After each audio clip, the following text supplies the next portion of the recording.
Congress committee के प्रवक्ता हैं। मनीष जी, स्वागत है आपका।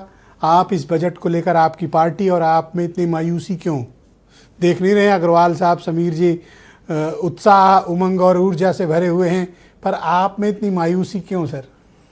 नहीं, हम मायूस नहीं हैं, लेकिन हम विपक्ष हैं। जनता को सच बताना हमारा काम है। तो ये मायूसी शब्द गलत है। मायूस जनता है इनके इस बजट से, जिसमें सिर्फ छल के अलावा कुछ नहीं है। और ये चूंकि लगातार छल किया करते हैं, तो इस बजट में कर दिया तो क्या गलत किया। तमाम बातें यहां पर हो रही है, मैं क्रम से उनके बातों के जवाब दे दूं। देखिए, जो धोखा देने की आदत है इनकी, वो पहले ही पन्ने से शुरू हो गई। एक बड़ा लंबा चौड़ा बांधा इन्होंने कि हम 3 कर्तव्यों से प्रेरित हैं। पहला कर्तव्य है उत्पादकता और प्रतिस्पर्धा को बढ़ाएंगे। मैन्युफैक्चरिंग सेक्टर का टारगेट इन्होंने रखा था कि 25% पर ले जाएंगे जीडीपी पर। अरे साहब, 16 तो आप मेंटेन नहीं कर पाए, आ गया 12.8 पर, यानी मैन्युफैक्चरिंग बढ़ने के बजाय घट रही है।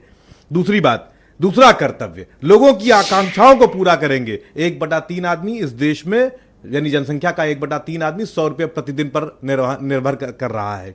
तीसरा कर्तव्य, सबका साथ सबका विकास। कितना सबका साथ सबका विकास है आप जान ही रहे हैं। जो टॉप 1% है वो 40% वेल्थ लेकर बैठे हुए हैं। और जो आप लोक लुभावन की बार बार बात कर रहे हैं, सारे साथ जब इलेक्शन में पैसा बांट देना है तो बजट में लोक लुभावन देने की क्या जरूरत है? उधर 10,000 बांट दिया, यूपी के बजट के पहले मुझे याद है लगभग 25,000 करोड़ रुपया बांट दिया था।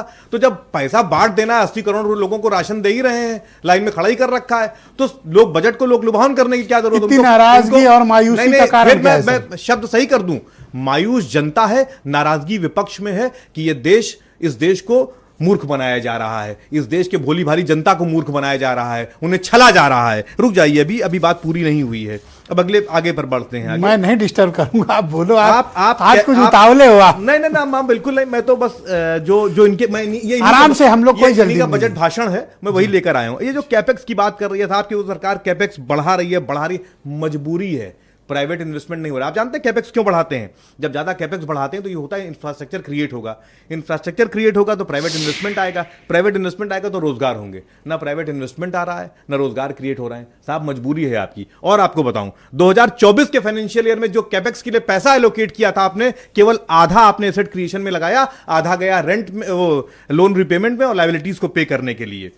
प्राइवेट जो शेयर था इन्वेस्टमेंट में, वो 2015-16 में 40% था, वो घटकर पहुंच गया 33%। अरे पूछिए तो कभी सवाल साहब कि प्राइवेट। मुझे खुशी है इस बात की, इस डिबेट में इतने काबिल और विद्वान सवाल तो उठना ही चाहिए। मैं अप्रिशिएट करता हूं कि आप सवाल भी प्राइवेट डीप रिसर्च करके क्यों घट रहा है प्राइवेट। हमारे दर्शकों के लिए आप रेलवे की स्थिति देखिए, आए दिन वायरल होते हैं वीडियो कि बाथरूम में लोग घुसे हुए हैं। आप रोज बेवकूफ बना रहे हैं साहब कि वो बुलेट ट्रेन चला देंगे 1 लाख करोड़ लगा के। तो 7 उच्च गति के रेल कॉरिडोर क्यों बनाएंगे? रेल कॉरिडोर जो चला पा रहे हैं वो तो चला नहीं पा रहे हैं। आप बाथरूम में लोग घुस के लटके हुए रोज मर रहे हैं उसको तो आप मेंटेन नहीं कर पा रहे हैं। अरे नॉर्मल सुविधाएं दे दीजिए ना साहब, उसी के वो चाहते। कोई आपको ऐसी चीज नहीं दिखी इतना मेहनत? अभी बात पूरी ही नहीं हुई ना, अभी बात पूरी ही नहीं हुई। रुक जाइए, में बोल लीजिएगा। नहीं, रुक जाइए, अभी रुक जाइए। उसके बाद आप देखिए साहब, क्या पूरा उठा लाए हो क्या सब? पूरा बजट लाया हूं। अच्छा ठीक है, पूरा बजट लाया हूं मैं सर। आपके पास 30 सेकंड और है सर।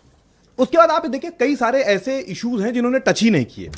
इन्होंने नहीं बताया कि जो चाइना से हमारा डेफिसिट बढ़ रहा है वो क्यों बढ़ रहा है। इन्होंने नहीं बताया कि जो पूंजी निर्माण है, capital formation, gross fixed capital formation, वो क्यों स्टैग्नेट कर गया 30% पर। नहीं बताया इन्होंने ये नहीं बताया कि एफडीआई यानी फॉरेन डायरेक्ट इन्वेस्टमेंट निगेटिव क्यों हो गया है। ये घूम के वहां डावोस में कह रहे हैं साहब पैसा आएगा। अरे जो आ रहा था वो तो आ नहीं रहा है। 2025 में 4 महीने ऐसे हुए कि निगेटिव एफडीआई का मतलब है जितना पैसा बाहर जा रहा है उससे कम आ रहा है। 4 महीने ऐसे गए कि एफडीआई निगेटिव रहा है। इसका जवाब दीजिए साहब कि क्यों निगेटिव रहा है। आप टोकनिज्म करते हैं कि शेयर में पैसा लगाने वाले एफआईआई वाले हैं। ये कहते हैं कि ऐसा वो वाले नहीं है जो आप समझ रहे हैं। नहीं, एफडीआई की बात कर रहा हूं, डायरेक्ट इन्वेस्टमेंट की बात कर रहा हूं, शेयर वालों की बात नहीं कर रहा हूं मैं। फॉरेन डायरेक्ट इन्वेस्टमेंट की बात कर रहा हूं।